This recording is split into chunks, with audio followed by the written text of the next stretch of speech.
पंतप्रधान नरेंद्र मोदी आजपासून 3 दिवसांच्या गुजरात दौऱ्यावर जुनागढ जिल्ह्यातील सासन येथे ते राष्ट्रीय वन्यजीव मंडळाच्या बैठकीला उपस्थिती लावणार। ठाकरेंच्या खासदारांची आज मातोश्रीवर महत्त्वाची बैठक। दुपारी 12 वाजता बैठकीचं आयोजन। उद्धव ठाकरे खासदारांना देणार कानमंत्र। लांजा तालुक्यामध्ये शिवसेना उद्धव बाळासाहेब ठाकरे पक्षाला खिंडार। शिवसेना उद्धव बाळासाहेब ठाकरे पक्षाच्या शहर प्रमुख, शाखा प्रमुख, माजी सरपंचासह पदाधिकारी आणि शेकडो कार्यकर्त्यांनी शिंदेंच्या शिवसेनेमध्ये केला पक्षप्रवेश। आमदार किरण सामंत यांच्या प्रमुख उपस्थितीमध्ये पक्षप्रवेश। परभणीमध्ये शरद पवारांच्या पक्षाला मोठा धक्का। अजितदादांच्या उपस्थितीमध्ये 15 माजी नगरसेवकांनी केला राष्ट्रवादीमध्ये प्रवेश। सुप्रिया सुळे आणि अजित पवार आज एकाच मंचावर येणार। महाराष्ट्र राज्य शिक्षण संस्था महामंडळाचं शिक्षण प्रबोध 35व्या राज्यस्तरीय एकदिवसीय शैक्षणिक अधिवेशनासाठी दोन्ही नेते एकाच मंचावर। माणिकराव कोकाटेंच्या याचिकेवर आज कोर्टाचा फैसला। सत्र न्यायालयामध्ये आज निर्णय येण्याची शक्यता। शासनाची फसवणूक करून सदनिका लाटल्याचा कोकाटेंवर गंभीर आरोप। नंदनगरीच्या वैभवात शिवधाम उद्यान मानाचा केंद्रबिंदू ठरणार। उपमुख्यमंत्री एकनाथ शिंदे यांनी व्यक्त केला विश्वास।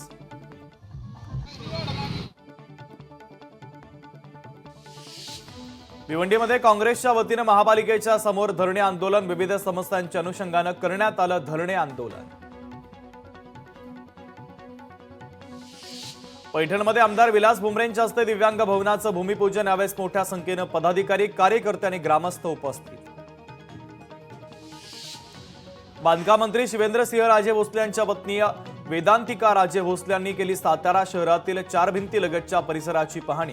अस्वच्छतेच्या संदर्भात नगरपालिकेच्या आरोग्य विभागाला केल्या काही महत्त्वाच्या सूचना। एका महिन्यामध्ये दुसऱ्यांदा किरीट सोमय्या परभणीमध्ये बांगलादेशी नागरिकांना भारतीय जन्म प्रमाणपत्र दिल्याच्या मुद्द्यावर सोमय्या यांच्याकडून अतिरिक्त पोलीस अधीक्षकांची भेट। संजय राऊतांनी नीलम गोरे यांच्यावर केलेल्या वक्तव्यावर युवा सेनेच्या वतीने जोरदार घोषणाबाजी। राऊतांचा निषेध करत टेंभी नाक्यावर केलं आंदोलन। मुंबईच्या मध्य आणि पश्चिम रेल्वेच्या मार्गावर आज जम्बो मेगा ब्लॉक तर रेल्वेच्या तांत्रिक देखभालीसाठी 10 तासांचा मेगा ब्लॉक।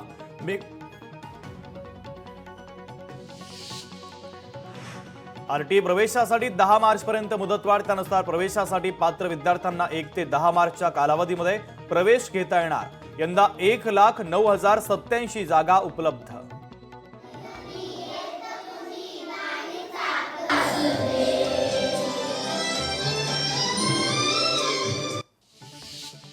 ईपीएफओवर आता व्याजदर 8.25% कायम। कर्मचारी भविष्य निर्वाह निधी संघटनेनं कर्मचारी भविष्य निर्वाह निधीवर 8.25% इतका व्याजदर कायम ठेवण्याचा घेतला महत्त्वाचा निर्णय। चंद्रपूर जिल्ह्यामध्ये उत्कृष्ट कार्याबद्दल सीओ जॉन्सन यांचा मुख्यमंत्र्यांच्या हस्ते गौरव। मुख्य कार्यकारी पदाचा पदभार स्वीकारल्यानंतर जॉन्सन यांनी अनेक नाविन्यपूर्ण उपक्रम राबवले।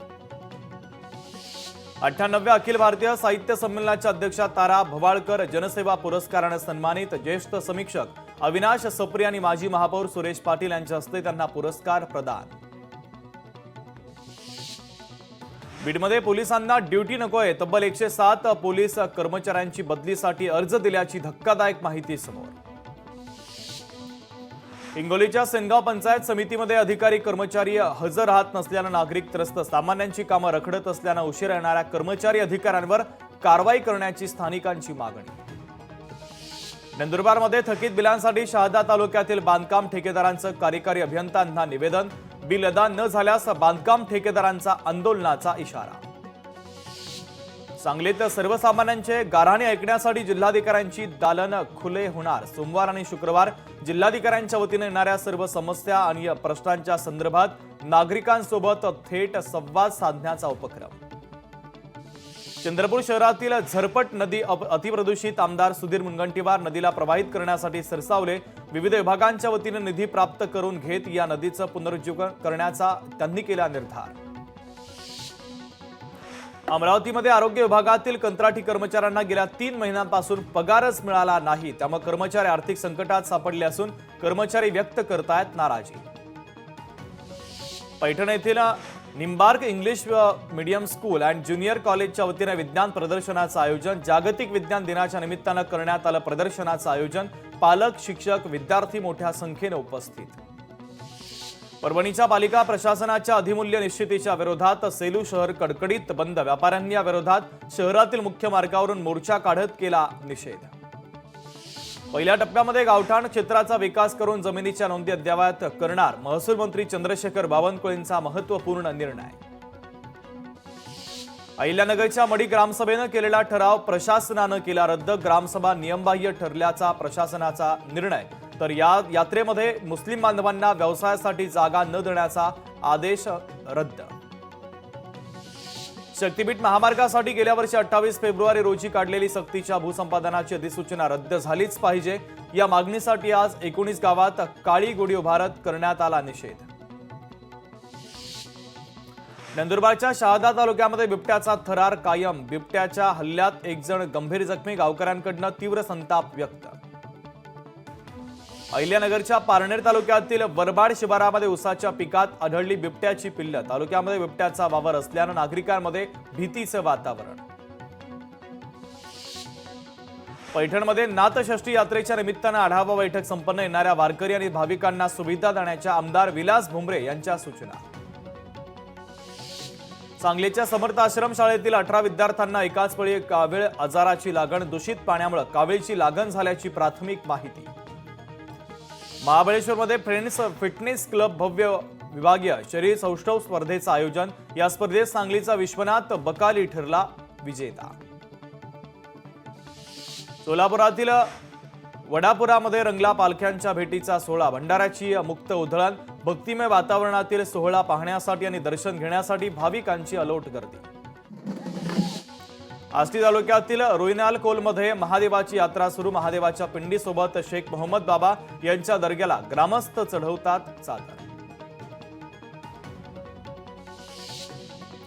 बुलढाण्यामध्ये महिला बचत गट महोत्सवाला प्रारंभ। जिल्हा ग्रामीण विकास यंत्रणा आणि जिल्हा परिषद बुलढाणा यांच्या संयुक्त विद्यमानं महोत्सवाचं आयोजन। स्थानिक जिजामाता प्रेक्षागार या ठिकाणी 4 मार्च पर्यंत हा महोत्सव।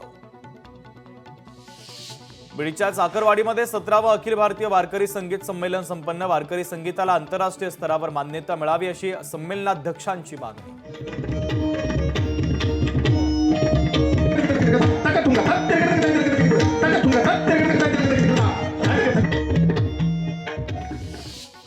यंदा कापसाला अपेक्षित दर मिळत नाही आणि सीसीआय कडून देखील कापूस खरेदी बंद। वाशिम जिल्ह्यातील शेतकरी निराश।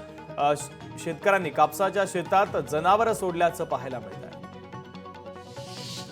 महाराष्ट्र सरकारनं शेतीसाठी आधुनिक तंत्रज्ञानाचा वापर वाढवावा आणि शेतकऱ्यांचं कष्ट कमी व्हावे त्यासाठी हार्वेस्टर खरेदीसाठी सबसिडी जाहीर। योजनेचा लाभ घेत अनेक शेतकऱ्यांनी हार्वेस्टर खरेदी केले असून वाशिम जिल्ह्यातील शेलू बाजार परिसरात गव्हाच्या काढणीला आता वेग। हिंगोली जिल्ह्यात तलावांच्या पाणी पातळीमध्ये घट। त्यामुळे हिंगोली जिल्ह्यात यावर्षी गावकऱ्यांना करावा लागतोय भीषण पाणी टंचाईचा सामना। हिंगोली जिल्ह्यामध्ये अतिवृष्टीनं नुकसान झालेल्या शेतकऱ्यांना 6 कोटी 64 रुपयांचा निधी मंजूर। लाभार्थ्यांची माहिती संगणक प्रणालीवर भरण्याचं काम सुरू।